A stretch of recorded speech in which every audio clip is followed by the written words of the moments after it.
They're all in line, and we're ready for the start. They're off in the Juvenile Turf. Gstaad missed the break a bit there. He did not have a good beginning.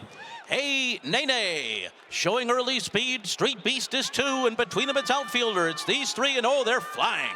These 3 have opened up 4 on the rest of the field. Stark Contrast away running in 4th, moving for that turn. Then 3rd Beard to the outside. Turf Star, North Coast, and Gordon Pass are next. And then Gstaad, who did not come out of the gate all that quickly. He's 10 lengths behind at this stage. Botas is next, and then Ardisia, followed by Let's Be Frank, and the trailer is Here's Johnny.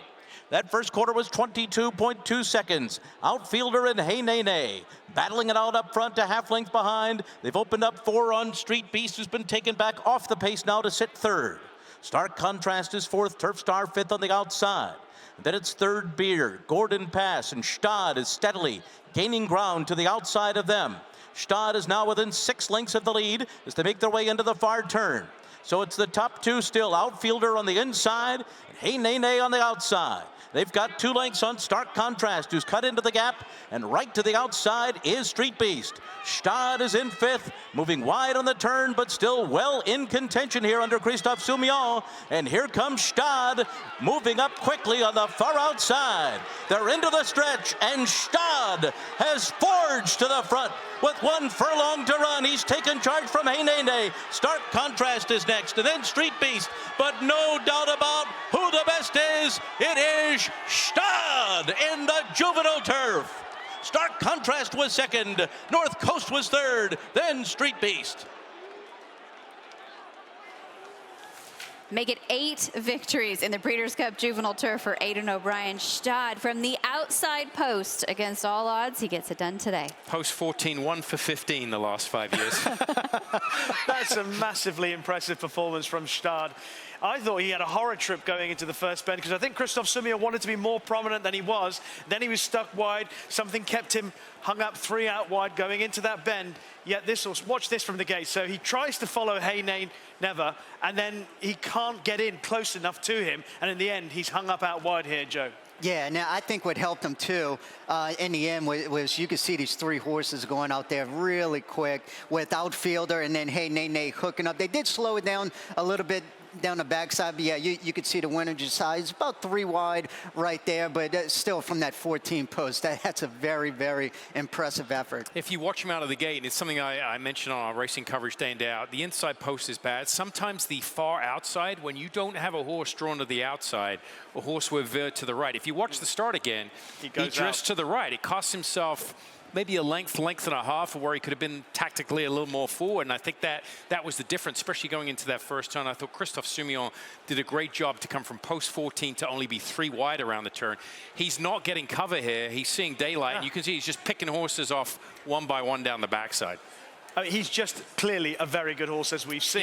Yeah. But the trip that he's had and the official winning margin does not emphasize his superiority over this field whatsoever. Right. But I tell you what, when you're on the best horse, I'd rather have this trip than the ground-saving trip with the potential of traffic and horses coming back into. I mean, look what would have happened if he'd hugged the inside.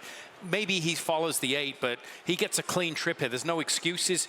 When you're on the best horse, you can give up ground and get away with it. And not only giving up ground, this was another test at 2 turns today. Had never been 2 turns before, stretching out from 2 7/8 races, but very, very impressive from that post. The 7/8 in Newmarket, to me, is a harder 7/8 than a US mark, because it's uphill, right, the last part? It is. You it's go a into very the dip. stiff 7 furlong. Yeah, this is a piece of cake compared to 7/8.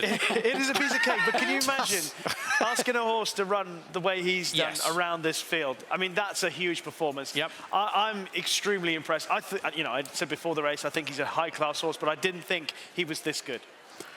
This is also, I mean, looking at all of his replays, he looks good in every race. Top-class competition, 2nd in 3 Group 1s coming into the day today. But looking at the way he skipped over this course, he was absolutely loving it out there. You could have sent him around again. He looks like he's built for America to me. I mean, yeah. like you, Simon. Yeah, exactly. What happened to me when I came here? No, he slotted right into American racing.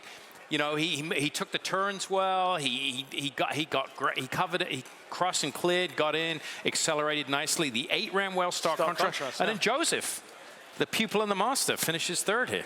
I think the ground hugely in favour. Gstaad floated over the ground, didn't he? Yeah. He seemed to love this quick ground. The third horse definitely appreciated the better ground.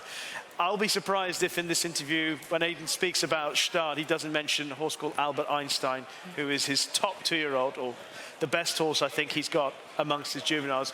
And he says, you know, he's the most intelligent horse he's got? Einstein? It's a good one, Simon. Save the dad jokes for later. Sorry. It's been a long day, Rishi.